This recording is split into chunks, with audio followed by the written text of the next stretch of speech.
आज मैं शशि कुमार आप लोग को बाल राम कथा का प्रथम अध्याय सुनाने जा रहा हूँ, जिसकी चंद पंक्तियाँ इस प्रकार है। आप बाल राम कथा का अवधपुरी में राम कथा का आनंद लीजिए। मिस्टर शशि कुमार शॉर्ट पर कहता है, यह कथा अवध की है और बहुत पुरानी है। अवध में सरजू किनारे एक अति सुंदर नगर था। अयोध्या सही अर्थों में दर्शनीय, देखने लायक, भव्यता जैसे उसका दूसरा नाम हो। अयोध्या में केवल राजमहल भव्य नहीं था, उसकी एक एक इमारत आलीशान थी। आम लोगों के घर भव्य थे, सड़कें चौड़ी थी, सुंदर बाग बगीचे, पानी से लबालब भरे सरोवर, खेतों में लहराती हरियाली, हवा में हिलती फसलें सरजू की लहरों के साथ खेलती थी। अयोध्या हर तरह से संपन्न नगरी थी। संपन्नता कोने कोने अंतर तक बिखरी हुई, सभी सुखी, सब समृद्ध। दुख और विपिनता को अयोध्या का पता नहीं मालूम था, या उन्हें नगर की सीमा में प्रवेश की अनुमति नहीं थी। पूरा नगर विलक्षण था, अद्भुत और मनोरम। उसे ऐसा होना ही था। वह कोमल राज की राजधानी था। राजा दशरथ वहीं रहते थे। उनके राज में दुख का भला क्या काम। राजा दशरथ कुशल योद्धा और न्यायप्रिय शासक थे। महाराज अज के पुत्र, महाराज रघु के वंशज, रघुकुल के उत्तराधिकारी। रघुकुल की रीति नीति का प्रभाव हर जगह दिखाई देता था। सुख समृद्धि से लेकर बात व्यवहार तक लोक मर्यादाओं का पालन करते थे, सदाचारी थे। पवित्रता और शांति हर जगह थी, नगर में भी, लोगों के मन में भी। राजा दशरथ यशस्वी थे, उन्हें किसी चीज़ की कमी नहीं थी। राज सुख था, कमी होने का प्रश्न ही नहीं था।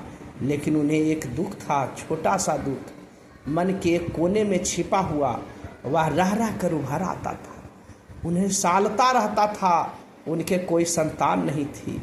आयु लगातार बढ़ती जा रही थी। उनकी 3 रानियां थीं, कौशल्या, सुमित्रा और कैकेयी। रानियों के मन में भी बस यही एक दुख था, संतान की कमी। जीवन सूना सूना लगता था। राजा दशरथ से रानियों की बातचीत पर आया इसी विषय पर आकर रुक जाती थी। राजा दशरथ की चिंता बढ़ती जा रही थी।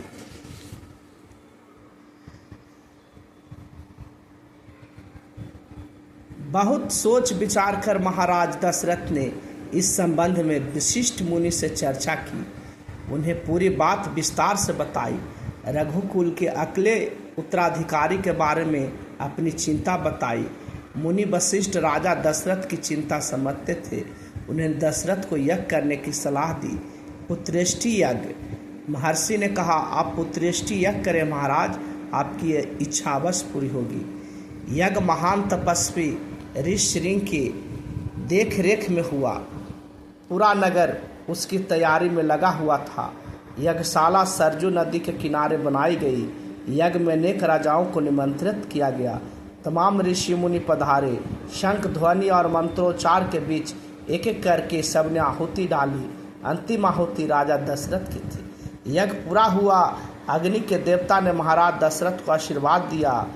कुछ समय बाद दशरथ की इच्छा पूरी हुई। तीनों रानियां पुत्रवती हुई। महारानी कौशल्या ने राम को जन्म दिया।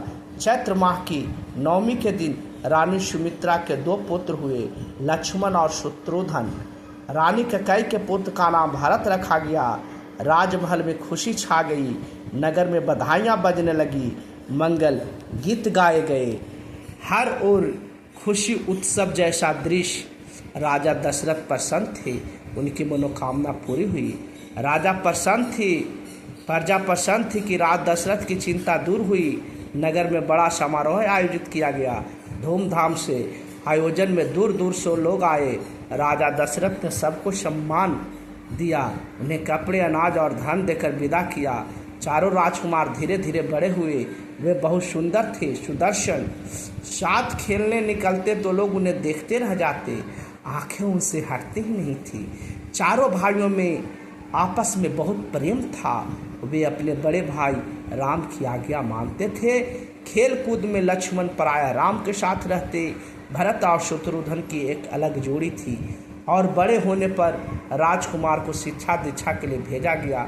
उन्होंने कुशल और अपनी विद्या में दक्ष गुरुजनों से ज्ञान अर्जित किया, शास्त्रों का अध्ययन किया, शस्त्र विद्या सीखी। चारों राजकुमार कुशाग्र बुद्धि थे, जल्द ही सब विद्याओं में प्रांगत हो गए। राम इसमें सर्वोपरि थे। विवेक, शालीनता और न्यायप्रियता राजा दशरथ को राम सबसे अधिक प्रिय थे, ज्येष्ठ पुत्र होने के कारण और मीन मानवीय गुणों के कारण भी।